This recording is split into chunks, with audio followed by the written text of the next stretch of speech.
안녕하세요. 저는 김순입니다. 올해 70이 된 평범한 할머니죠.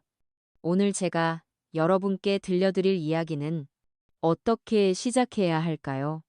제 평생 가장 충격적이었던 일, 그리고 제가 어떻게 악마 같은 며느리의 정체를 폭로했는지에 대한 이야기입니다.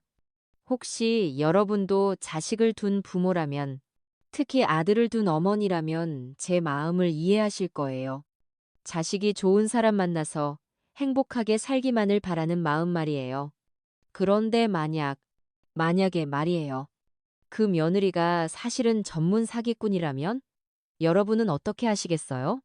저는 70평생을 살면서 정말 많은 일을 겪었습니다.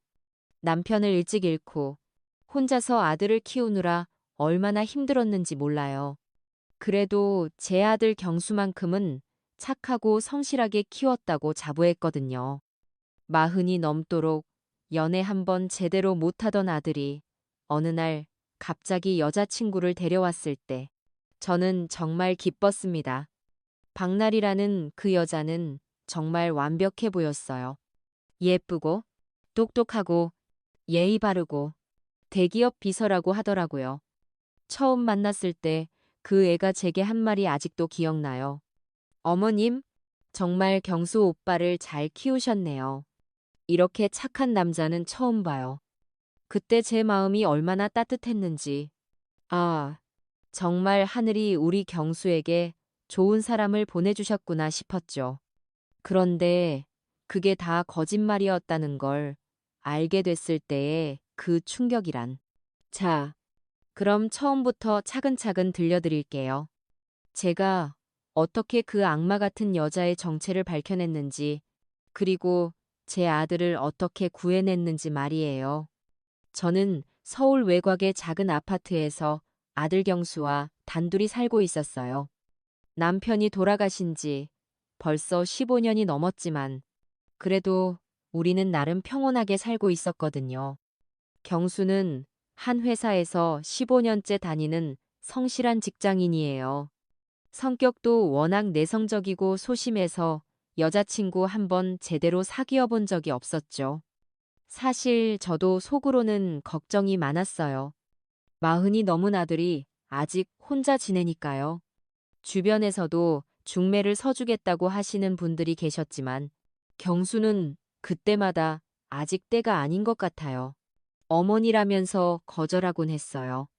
그러던 어느 봄날이었어요. 경수가 회사에서 돌아와서는 조금 들뜬 목소리로 저에게 말하더라고요. 어머니, 제가 요즘 만나는 사람이 있어요. 순간 제 심장이 쿵쿵 뛰기 시작했어요. 우리 경수가 드디어 정말로 어떤 분인데 회사 근처 카페에서 우연히 만났는데요. 정말 좋은 분이에요. 이번 주말에 어머니께 소개해드리고 싶어요. 그때 경수의 얼굴이 얼마나 밝았는지 몰라요. 평생 그런 표정을 본 적이 없었거든요. 저는 기뻐서 잠도 못 잤어요. 드디어 우리 경수에게도 봄이 온 거구나 싶어서요. 주말이 되자 경수가 그 여자를 데려왔어요. 박날이라는 29살의 여자였는데 정말 제가 상상했던 것보다 훨씬 더 예뻤어요. 키도 크고 피부도 하얗고 웃는 모습이 정말 천사 같더라고요. 안녕하세요. 어머님, 박날이라고 합니다. 목소리도 참 고왔어요. 예의 바른 인사에 제 마음이 확 열렸죠. 아이고, 우리 경수가 참 좋은 분을 만났네. 어서 들어와. 얘야, 그날 제가 얼마나 정성스럽게 음식을 준비했는지 몰라요. 갈비찜에 잡채, 미역국까지 제가 자신 있어 하는 요리들로 상을 가득 차렸어요. 나리가 그 음식들을 먹으면서 계속 칭찬해 주더라고요. 어머님, 정말 요리 솜씨가 대단하세요. 이렇게 맛있는 갈비찜은 처음 먹어봐요. 아니야. 뭘, 우리 경수가 좋아하는 음식이라 자주 해줬거든. 경수 오빠가 정말 행복하셨겠어요. 이런 어머님을 두어서요. 정말 말을 곱게 하더라고요. 그리고 제게 자기 이야기도 들려줬어요. 부모님은 강원도에서 교사로 일하시다가 은퇴하셨고, 자신은 서울에 올라와서 골드금 그룹이라는 대기업에서 회장 비서로 일하고 있다고 했어요. 한국어 문학을 전공했어서 문서 작성 같은 일을 주로 하고 있어요. 아이고, 그럼 정말 똑똑한 애구나. 우리 경수가 복이 많아서 이런 좋은 사람을 만났네. 그날 저녁을 같이 먹으면서 저는 정말 마음이 편했어요. 나리가 경수를 보는 눈빛이 정말 따뜻했거든요. 그리고 제게도 정말 정성스럽게 대해주고요. 어머님, 다음에는 제가 요리해서 대접해 드릴게요. 제가 비빔냉면을 정말 잘 만들거든요. 그래? 그럼 다음에는 우리 집에서 해 먹자. 그렇게 나리는 우리 집에 자연스럽게 들어왔어요. 일주일에 두세 번은 저녁을 같이 먹었고, 주말이면 같이 시장도 보러 가고 영화도 봤어요. 정말 행복한 시간들이었죠. 그런데 그런 평온한 날들이 깨지기 시작한 건 그 사건이 일어나고 나서부터였어요. 그날도 평소처럼 나리와 함께 강남에 있는 카페에 갔어요. 경수는 회사 일이 있어서 못 왔고 저희 둘이서만 갔거든요. 나리가 새로 생긴 카페라면서 저를 데려간 거였어요. 어머님, 여기 커피가 정말 맛있어요. 제가 자주 오는 곳이에요. 카페는 정말 예뻤어요. 인테리어도 고급스럽고 사람들도 다들 잘 차려입고 온 것 같더라고요. 저는 조금 어색했지만 나리가 워낙 자연스럽게 주문하고 자리를 잡아주니까 따라갔어요. 그런데 그때였어요. 젊은 아르바이트 직원이 커피를 가져오다가 제 옷에 쏟고 만 거예요. 아, 죄송해요. 정말 죄송합니다. 그 직원은 민지라는 20살 정도 되어 보이는 여자애였는데 얼굴이 창백해져서 계속 사과하더라고요. 괜찮다. 괜찮아. 실수할 수 있지. 저는 괜찮다고 했지만 나리가 갑자기 목소리를 높이더라고요. 이게 무슨 일이에요? 아르바이트면 더 조심해야 하는 거 아닌가요? 나리야, 괜찮다고 했잖아. 실수인데 뭘. 하지만 나리는 계속 그 아이를 나무라더라고요. 그때 그 모습이 조금 낯설었어요. 평소 그렇게 착했던 나리가 왜 갑자기 저렇게 말하나 싶어서요. 그런데 그 아르바이트 직원이 제 옷을 닦아주면서 조용히 뭔가를 제 손에 쥐어주더라고요. 작은 종이 쪽지였어요. 화장실에 가서 그 쪽지를 펼쳐봤는데 거기에 이런 글이 써 있더라고요. 이 여자는 사기꾼입니다. 다른 남자도 똑같은 방식으로 속였어요. 조심하세요. 순간 머리가 하얘졌어요. 뭔가 잘못 읽은 건가 싶어서 몇 번을 다시 봤지만 분명히 그렇게 써 있더라고요. 화장실에서 나와서 나리를 보니까 평소와 똑같이 웃고 있더라고요. 마치 아무 일도 없었던 것처럼요. 그런데 제 마음은 벌써 불안하기 시작했어요. 어머님, 괜찮으세요? 옷이 많이 더러워졌네요. 아니야, 괜찮아. 집에 가서 빨면 돼. 하지만 저는 그 종이의 내용이 계속 머릿속에서 맴돌더라고요. 나리가 사기꾼이라니. 그럴 리가 없어요. 이렇게 착하고 예쁜 애가 어떻게 사기꾼일 수가 있어요? 집에 돌아와서도 그 생각을 떨칠 수가 없었어요.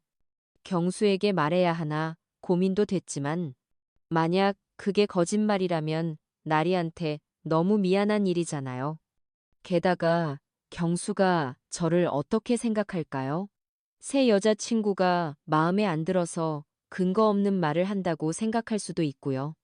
그래서 저는 혼자 알아보기로 했어요. 며칠 후에 다시 그 카페에 갔거든요. 그 민지라는 아르바이트 직원을 찾아서요. 저기, 혹시 지난번에 커피 쏟았던, 아, 할머님, 기억해요. 그때 정말 죄송했어요. 민지는 저를 알아보더니 다시 한번 사과했어요. 괜찮다고 했잖아. 그것보다 지난번에 준 종이 말인데 민지의 얼굴이 갑자기 심각해지더라고요. 할머님, 혹시 시간 되시면 잠깐 이야기할 수 있을까요? 제가 아르바이트 끝나고 나서요. 그렇게 저는 민지와 카페 근처 작은 식당에서 만났어요. 민지가 제게 들려준 이야기는 정말 충격적이었어요. 할머님, 저 여자 이름이 박나리 맞죠? 그래, 맞아. 실제로는 박미영이에요. 전문 사기꾼이에요. 민지의 목소리가 떨리고 있었어요. 우리 오빠가, 우리 오빠가 그 여자한테 완전히 속았어요. 그 여자가 김민서라는 가짜 이름을 쓰면서 전시기획자라고 속였거든요. 오빠가 가구 사업을 하는데 그 여자가 대형 전시회 프로젝트가 있다면서 투자를 받았어요. 얼마나? 5천만 원이요. 오빠가 대출까지 받아서 준 돈이에요. 그런데 그 여자가 어느 날 갑자기 사라져 버렸어요. 연락도 안 되고 회사 주소도 가짜였고요. 민지가 울기 시작했어요. 오빠가 지금 우울증까지 걸려서 병원 다니고 있어요. 그래서 제가 그 여자를 찾고 있었는데 우연히 할머님과 같이 있는 걸 본 거예요. 제 머릿속이 하얘졌어요. 우리 나리가, 그 착하고 예쁜 나리가 정말 사기꾼이라는 말인가요? 혹시 증거 같은 게 있니? 민지가 휴대폰을 꺼내서 사진들을 보여줬어요. 그 여자와 오빠가 같이 찍은 사진들, 계약서 사본들, 그리고 그 여자의 다른 신분증 사진까지요. 사진 속의 여자는 분명히 나리였어요. 머리 스타일은 조금 달랐지만 얼굴은 틀림없었어요.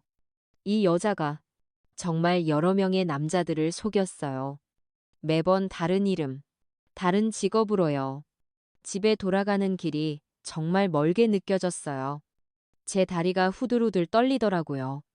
우리 경수는 어떻게 해야지? 이 사실을 어떻게 말해야 하지? 그날 밤 경수가 퇴근해서 들어왔을 때 저는 차마 말을 꺼낼 수가 없었어요. 어머니, 나리가 다음 주에 또 놀러 온다고 해요. 이번엔 뭔가 맛있는 걸 해드리고 싶다는데요. 경수의 밝은 얼굴을 보니까 가슴이 미어지더라고요. 어떻게 이런 말을 할 수 있어요? 그 후로 며칠 동안 저는 정말 괴로웠어요. 혼자서 계속 생각해봤는데 민지가 거짓말을 할 이유도 없고 사진도 분명했고요. 하지만 혹시나 해서 더 확인해 보기로 했어요. 경수가 말한 대로라면 나리는 골드금 그룹의 회장 비서라고 했잖아요. 그래서 제가 그 회사에 전화를 걸어봤어요. 여보세요? 골드금 그룹입니다. 안녕하세요. 저는 대학 동창회 준비위원회인데요. 혹시 박나리 씨라고 회장님 비서로 계시는 분 연락처를 알 수 있을까요? 죄송한데요. 저희 회사에는 그런 이름의 직원이 없는데요. 아, 그럼 비서실에서 한국어문학 전공하신 분 계시나요? 죄송합니다만 그런 분은 저희 회사에 계시지 않아요. 전화를 끊고 나서 저는 정말 충격을 받았어요. 나리가 한 말이 모두 거짓말이었던 거예요. 그런데 더 놀라운 건 그 다음에 일어났어요. 며느리가 휴대폰으로 뭔가를 찾는 방법을 알려줬거든요. 사진으로 검색하는 기능이라고 하더라고요. 할머니, 이렇게 하면 이 사진과 비슷한 사진들을 인터넷에서 찾을 수 있어요. 저는 떨리는 손으로 나리의 사진을 올려봤어요. 그리고 나타난 결과를 보고는 정말 기절할 뻔했어요. 똑같은 얼굴의 여자가 수십 개의 사진에 나와 있었어요. 그런데 매번 다른 이름이었어요. 김민서, 이지혜, 최유라, 심지어 재벌가 딸이라고 나온 기사도 있더라고요. 사진마다 다른 남자들과 함께 찍혀 있었고 모두 고급 레스토랑이나 호텔에서 찍은 것들이었어요. 제가 본 나리의 모습과는 완전히 달랐어요. 그 순간 제 온몸에 소름이 돋았어요. 우리 경수가 얼마나 무서운 여자에게 속고 있는 건지, 그리고 저까지 완전히 속았다는 게 너무 충격적이었어요. 그날 밤 잠을 한숨도 못 잤어요. 경수에게 어떻게 말해야 할지, 어떻게 하면 최대한 상처를 덜 줄 수 있을지 계속 고민했어요. 그런데 다음 날 아침, 나리에게서 전화가 왔어요. 어머님, 안녕하세요. 오늘 시간 되시면 같이 나가실래요? 제가 예단 보러 가려고 하는데요. 예단이라고 하니까 결혼 준비 이야기인 것 같더라고요. 제 가슴이 철렁했어요. 예단을? 네. 좋은 곳 알아뒀는데 어머님 의견도 듣고 싶어서요. 강남에 있는 곳인데 정말 예쁜 것들이 많아요. 저는 일단 그렇다고 대답했어요. 이 기회에 나리의 진짜 정체를 확인해 보자는 생각이 들었거든요. 강남의 한 예단 가게에서 만났는데 정말 비싼 곳이더라고요. 나리가 자연스럽게 여러 가지를 골라주면서 가격을 물어보는데 다 수백만 원씩 하는 것들이었어요. 어머님, 이건 어떠세요? 정말 고급스럽죠? 너무 비싼 것 같은데. 아니에요. 이 정도는 해야죠. 경수, 오빠가 워낙 좋은 분이니까요.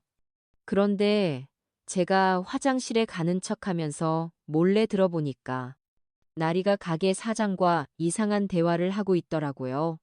이번엔 얼마나 나올 것 같아? 글쎄요. 5천 정도는 될 것 같은데요. 어머니가 생각보다 단단해서요. 그래도 아들이 워낙 순진하니까 어떻게든 될 거예요. 저는 그 대화를 휴대폰으로 녹음했어요. 손이 너무 떨려서 제대로 녹음이 됐는지 걱정됐지만요. 그날 집에 돌아와서 녹음을 다시 들어보니까 분명했어요. 나리와 그 가게 사장이 한패였고 저희 가족에게서 돈을 뜯어낼 계획을 세우고 있었던 거예요. 그때서야 모든 게 명확해졌어요. 나리가 왜 그렇게 갑자기 경수에게 접근했는지, 왜 저에게도 그렇게 잘해줬는지, 모든 게 계산된 행동이었던 거예요. 이제 정말 경수에게 말해야겠다고 생각했어요. 더 늦으면 정말 큰일 날 것 같았거든요. 그런데 그 다음 날, 경수가 저에게 충격적인 이야기를 했어요. 어머니, 저 사실 지금 큰 문제가 있어요. 경수의 얼굴이 창백했어요. 무슨 문제? 제가, 제가 주식 투자를 하다가 크게 손실을 봤어요. 그리고 일부는 사기를 당했고요. 얼마나? 2억이요.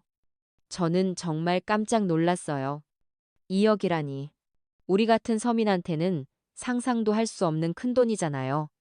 어떻게 그런 일이? 처음에는 작은 돈으로 시작했는데 계속 잃다 보니까 본전 생각에 더 투자하게 됐어요. 그리고 마지막에는 확실하다는 정보를 믿고 큰돈을 넣었는데 그게 사기였어요. 경수가 울기 시작했어요. 어머니, 죄송해요. 정말 죄송해요.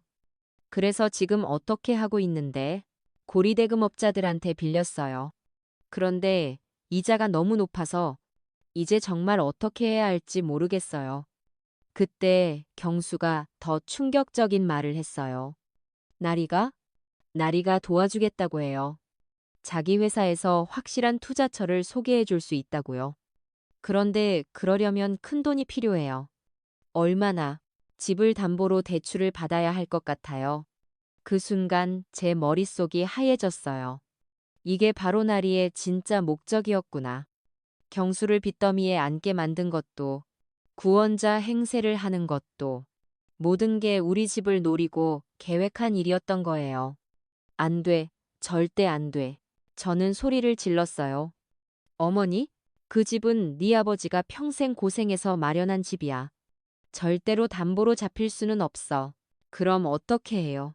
이대로 있으면 정말 큰일 날 것 같은데요. 경수가 절망적인 표정으로 저를 봤어요. 나리 말로는 이번 기회를 놓치면 다시는 이런 기회가 없을 거라고 해요. 정말 확실한 거래라고요. 저는 더 이상 참을 수가 없었어요. 경수야, 나리가 누군지 정말 알고 있니? 무슨 말씀이세요? 그렇게 저는 경수에게 모든 걸 털어놨어요. 민지에게서 들은 이야기, 회사에 확인해 본 결과, 인터넷에서 찾은 사진들, 모든 걸 다 보여줬어요. 처음에 경수는 믿지 않으려고 했어요. 어머니, 그럴 리 없어요. 나리는 정말 착한 사람이에요. 여기 봐라. 이 사진들을 봐.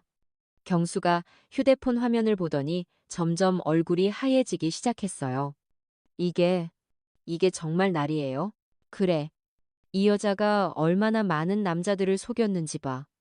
경수가 주저앉았어요. 그럼, 그럼 나리가 도와주겠다는 것도 다 거짓말이야. 이 여자의 목적은 우리 집이었어. 경수가 완전히 무너졌어요. 바닥에 주저앉아서 머리를 감싸쥐고 울기 시작했어요. 어머니, 제가 정말 바보였어요. 어떻게 이럴 수가 있어요? 저도 가슴이 미어졌지만 이제 울고 있을 때가 아니었어요. 나리를 그냥 둘 수는 없었거든요. 경수야, 지금 중요한 건 그 여자를 잡는 거야. 어떻게요? 우리가 당했다는 걸 모르는 척하는 거야. 그리고 그 여자가 원하는 대로 해주는 척하면서 증거를 더 모으는 거지. 그렇게 저희는 계획을 세웠어요. 경수는 여전히 나리를 믿는 척하고 저는 집을 담보로 잡아서라도 투자하겠다는 척하기로 했어요. 며칠 후 나리가 전화를 걸어왔어요. 어머님, 경수 오빠한테서 들었는데 투자 계획 어떻게 생각하세요? 글쎄, 아직 확신이 서지 않아서. 어머님, 이런 기회는 정말 흔하지 않아요. 제 회사 회장님이 특별히 소개해 주시는 건데요. 나리의 목소리에서 조급함이 느껴졌어요. 그래도 큰돈인데 신중하게 생각해 봐야지. 그럼 직접 만나서 상담받아 보시는 게 어때요? 내일 저희 회사 관련 분이 설명해 주시기로 했어요. 저는 그렇다고 대답했어요. 이제 나리의 배우가 누군지 확인할 차례였거든요. 그런데 저 혼자서는 위험할 것 같아서 도움을 청했어요. 제 남편의 오랜 친구였던 박영진 씨에게요. 영진 씨는 예전에 경찰 일을 했던 분이라 이런 일에 경험이 많았거든요. 순아, 이거 완전히 조직적인 사기야. 나 혼자서는 힘들고 현직 형사들과 같이 움직여야겠어. 영진 씨가 현직 김 팀장이라는 분을 소개해 줬어요. 할머니, 이런 사기 조직을 오랫동안 찾고 있었어요. 이번 기회에 확실하게 잡아보죠. 김 팀장이 저에게 작은 녹음 장치와 위치 추적기를 줬어요. 혹시 위험한 상황이 되면 이 버튼을 누르세요. 바로 출동할게요. 다음 날, 나리가 말한 청음 개발이라는 회사에 갔어요. 겉보기에는 정말 그럴듯한 회사였어요. 사무실도 깔끔하고 직원들도 정장을 입고 바쁘게 움직이고 있더라고요. 나리가 저를 맞이했는데 평소보다 더 화려하게 차려입었더라고요. 어머님, 오늘 정말 좋은 기회가 될 거예요. 회장실이라는 곳으로 안내됐는데 거기서 오 회장이라는 사람을 만났어요.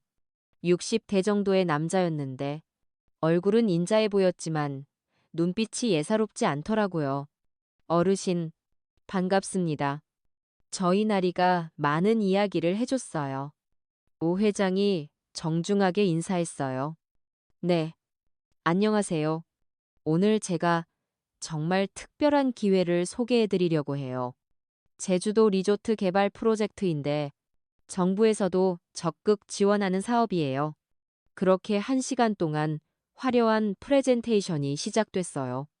복잡한 그래프와 숫자들을 보여주면서 2년 후에 5배의 수익을 보장한다고 하더라고요. 어르신, 이런 기회는 정말 흔하지 않습니다. 저희가 특별히 모시는 VIP 고객들에게만 제안하는 거예요. 저는 일부러 순진한 척 여러 가지 질문을 했어요. 정말 안전한 투자인가요? 물론입니다. 정부 보증도 있고 저희 회사가 책임지고 관리합니다. 혹시 중간에 문제가 생기면 어떻게 하나요?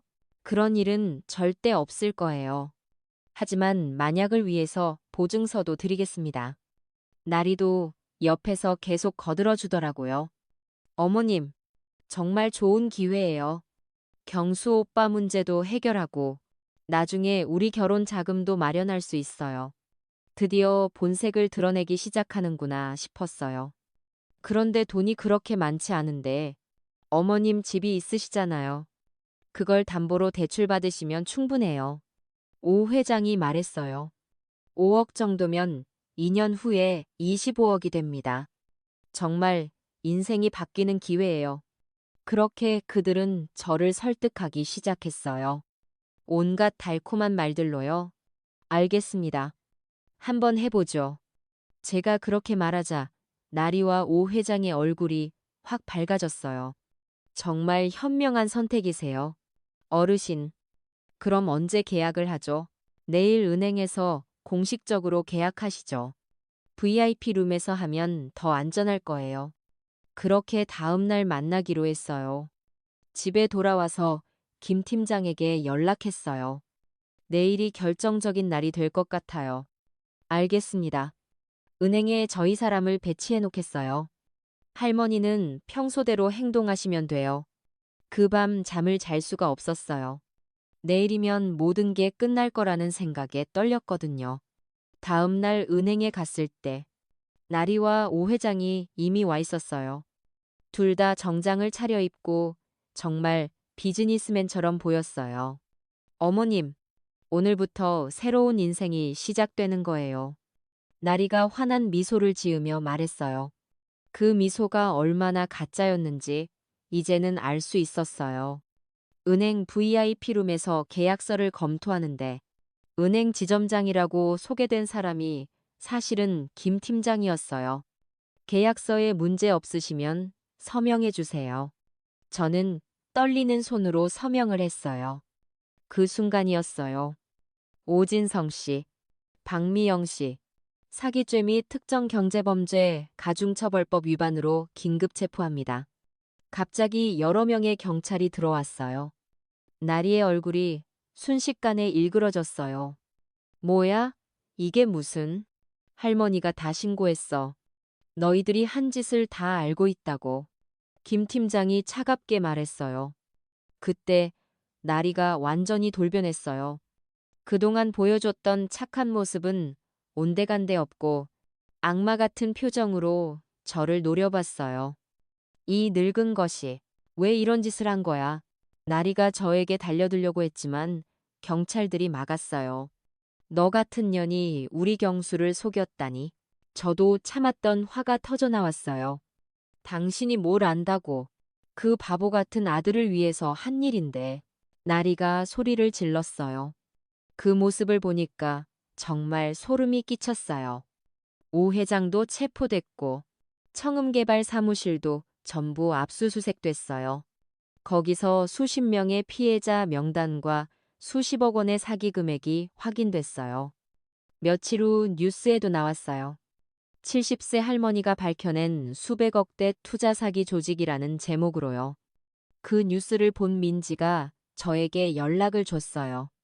할머니, 정말 고맙습니다. 드디어 오빠 원수를 갚았네요. 민지의 오빠뿐만 아니라 수십 명의 다른 피해자들도 이번 기회에 피해 사실을 신고했어요. 재판에서 나리는 징역 8년, 오 회장은 징역 12년을 선고받았어요. 경수의 빚 문제도 해결됐어요. 나리 일당이 관련된 고리대금 업체들도 같이 검거됐거든요. 이제 경수는 정말 달라졌어요. 예전처럼 순진하기만 한 모습이 아니라 세상을 좀 더 현실적으로 보게 됐어요. 어머니, 정말 죄송했어요. 제가 너무 바보였어요. 괜찮다. 이제 조심하면 되지. 앞으로는 이런 일 없을 거예요. 그리고 어머니 말씀 안 듣고 혼자 결정하지도 않을게요. 요즘 경수는 낮에는 회사 일하고 밤에는 배달 일을 해서 그동안 빌린 돈을 갚고 있어요. 힘들어하지만 예전보다 훨씬 씩씩해졌어요. 저는 이 일 이후로 경찰서에서 부탁을 받아서 노인 대상 사기 예방 강연을 하고 있어요. 처음에는 부끄러워서 하기 싫었는데 제 경험이 다른 분들에게 도움이 된다고 하니까 의미 있는 일인 것 같아요. 여러분, 제 이야기를 들어보시죠. 70살 먹은 저도 속을 뻔했어요. 강연을 할 때마다 많은 분들이 진지하게 들어주세요. 첫째, 너무 좋은 조건이면 의심하세요. 둘째, 혼자 결정하지 마세요. 셋째, 가족과 상의하세요. 이 세 가지만 지켜도 사기당할 확률이 확 줄어든다고 말씀드려요. 며칠 전에는 한 할머니가 저에게 와서 고맙다고 하시더라고요. 김 여사님 강연 듣고 나서 사기 당할 뻔한 걸 막았어요. 그런 말씀을 들을 때마다 정말 뿌듯해요. 민지는 지금 대학교에 복학해서 열심히 공부하고 있어요. 오빠도 새로운 사업을 시작해서 조금씩 회복되고 있고요. 할머니, 정말 은인이에요. 할머니가 아니었으면 우리 가족이 어떻게 됐을지. 민지가 가끔 집에 놀러 와서 제게 요리도 배워가고 대학교 이야기도 해줘요. 마치 손녀 같아서 정말 예뻐요. 요즘 경수에게 새로운 여자친구가 생겼어요. 이번에는 정말 조심스럽게 만나고 있어요. 어머니, 이번엔 정말 천천히 알아가면서 만날게요. 그래, 그게 좋다. 그 여자분은 경수 회사 동료인데 오랫동안 알고 지낸 사이라고 해요. 나리처럼 갑자기 나타난 게 아니라 시간을 두고 자연스럽게 가까워진 거라서 마음이 놓여요. 경수야, 이번에는 어머니가 직접 확인해 볼 거야. 네, 어머니, 충분히 확인해 보세요. 경수도 이제는 제가 왜 그렇게 말하는지 이해해요. 이 모든 일을 겪고 나니까 깨달은 게 있어요. 70살이라고 해서 무력한 게 아니라는 거예요. 오히려 오랫동안 살면서 쌓인 경험과 지혜가 있으니까 그걸 잘 활용하면 어떤 일이든 해낼 수 있다는 걸요. 처음에 나리를 의심하기 시작했을 때 저는 정말 무력했어요. 어떻게 해야 할지 몰랐고 혹시 제가 잘못 생각하는 건 아닌가 하는 불안감도 있었고요. 하지만 포기하지 않고 계속 알아보니까 진실을 찾을 수 있었어요. 그리고 혼자서는 할 수 없었지만 민지 같은 젊은 친구들과 영진이 같은 오랜 친구, 그리고 김 팀장 같은 전문가들과 힘을 합치니까 큰일도 해낼 수 있었고요. 가장 중요한 건 가족이라는 걸 다시 한번 깨달았어요. 경수가 처음에 빚 문제를 저에게 털어놨을 때 저는 화부터 났어요. 왜 미리 상의하지 않았냐고. 왜 혼자 그런 결정을 했냐고요. 하지만 지금 생각해보니까 경수도 저에게 걱정 끼치기 싫어서 혼자 해결하려고 했던 거더라고요. 그 마음은 이해해요. 하지만 가족이라는 건 기쁠 때나 슬플 때나 함께 하는 거잖아요. 경수야, 앞으로는 무슨 일이 있어도 어머니한테 먼저 말해라. 네, 어머니. 앞으로는 꼭 그럴게요. 이제 저희 모자는 예전보다 훨씬 가까워졌어요. 경수가 회사에서 있었던 일도 자세히 이야기해주고, 저도 강연하면서 만난 사람들 이야기를 해주고요. 지난주에는 경찰서에서 감사패도 받았어요. 시민 영웅이라고 써 있더라고요. 처음에는 부끄러웠는데, 나중에 생각해보니까 정말 뿌듯했어요. 할머니, 정말 대단하세요. 저도 할머니처럼 용감한 사람이 되고 싶어요. 어린 손녀뻘 되는 분이 그렇게 말해주시니까 정말 기분이 좋더라고요. 요즘 제 하루는 정말 바빠요. 아침에는 시장 보고 집안일하고, 오후에는 강연 준비하고, 저녁에는 경수와 대화하고, 예전에는 그냥 시간이 지나가기만 기다렸는데, 이제는 할 일이 너무 많아요. 특히 강연할 때가 가장 보람 있어요. 제 이야기를 듣고 사기를 예방할 수 있게 됐다는 분들을 만날 때마다 정말 뿌듯해요. 김 여사님, 덕분에 저희 아들이 이상한 투자 권유 받았을 때 바로 의심할 수 있었어요. 이런 말씀을 들을 때마다 제가 겪은 고생이 헛되지 않았다는 생각이 들어요. 그리고 무엇보다 중요한 건 이제 저 자신에 대한 자신감이 생겼다는 거예요. 70살이라고 해서 무시당할 이유도 없고 포기할 이유도 없어요. 나리 같은 악한 사람들은 노인들을 만만하게 봐요. 고집만 세고 세상 물정 모르고 쉽게 속일 수 있다고 생각하죠. 하지만 그건 완전히 잘못된 생각이에요. 우리 나이 든 사람들은 젊은 사람들보다 훨씬 많은 경험을 가지고 있어요. 인생의 쓴맛, 단맛을 다 아니까 뭔가 이상하다 싶으면 금방 알아차릴 수 있어요. 다만 중요한 건 혼자 하려고 하지 말고 주변 사람들과 함께 하는 거예요. 저도 민지나 영진이 같은 분들의 도움 없이는 할 수 없었을 거예요. 앞으로도 저는 계속 이 일을 할 거예요. 사기 예방 강연도 계속하고 혹시 또 다른 분들이 도움이 필요하면 언제든지 도와드릴 거예요. 경수도 이제 정말 믿음직해졌어요.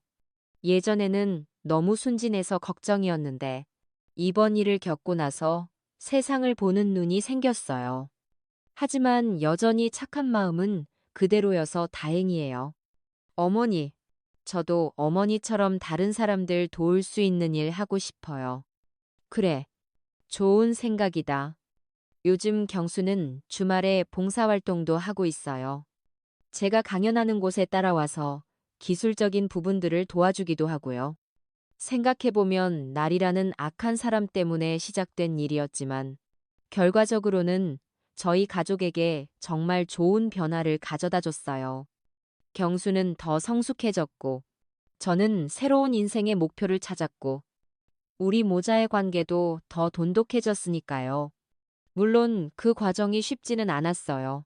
정말 많이 무섭기도 했고 걱정도 됐고 때로는 포기하고 싶기도 했어요. 특히 경수가 그렇게 절망하는 모습을 봤을 때는 정말 마음이 아팠거든요. 하지만 포기하지 않길 잘했어요. 만약 그때 그냥 넘어갔다면 우리 집은 정말로 날이 일당에게 빼앗겼을 거고 경수는 더 큰 빚더미에 앉게 됐을 거예요. 무엇보다 그 악한 사람들이 계속해서 다른 무고한 가족들을 괴롭혔을 거라는 생각을 하니까 정말 다행이라는 생각이 들어요. 지금도 가끔 뉴스에서 비슷한 사기 사건들을 보면 가슴이 답답해져요. 아직도 그런 일들이 계속 일어나고 있으니까요. 그래서 저는 더욱더 열심히 강연하고 더 많은 분들에게 제 경험을 알려드리려고 해요. 여러분, 절대 혼자 결정하지 마세요. 아무리 급하다고 해도, 아무리 좋은 기회라고 해도 반드시 가족이나 주변 사람들과 상의하세요. 이게 제가 강연할 때마다 강조하는 말이에요. 그리고 또 하나, 나이가 들었다고 해서 무력하다고 생각하지 말라는 것도 꼭 말씀드려요. 저처럼 70살이 된 할머니도 악한 사람들과 맞서서 이길 수 있어요. 중요한 건 포기하지 않는 마음이에요. 오늘 이 이야기를 들어주신 여러분께도 같은 말씀을 드리고 싶어요. 혹시 지금 어려운 상황에 처해 계시거나 뭔가 의심스러운 일을 겪고 계신다면 절대 혼자 끙끙 앓지 마세요. 주변에 도움을 요청하세요. 가족이든 친구든 아니면 전문기관이든 반드시 누군가와 함께 해결책을 찾으세요. 그리고 나이가 들었다고 해서 체념하지 마세요. 저처럼 70살이 되어서도 새로운 일을 시작할 수 있고 새로운 꿈을 가질 수 있어요. 제가 이제 꿈꾸는 것은 더 많은 분들이 사기를 당하지 않고 안전하게 살 수 있는 세상이에요. 그리고 저처럼 나이 든 분들도 자신감을 가지고 당당하게 살 수 있는 세상이요. 그런 세상을 만들기 위해서 저는 앞으로도 계속 노력할 거예요. 비록 작은 힘이지만 한 사람 한 사람이 조심하고 서로 도우면서 살아간다면 분명히 더 안전하고 따뜻한 세상이 될 거라고 믿어요.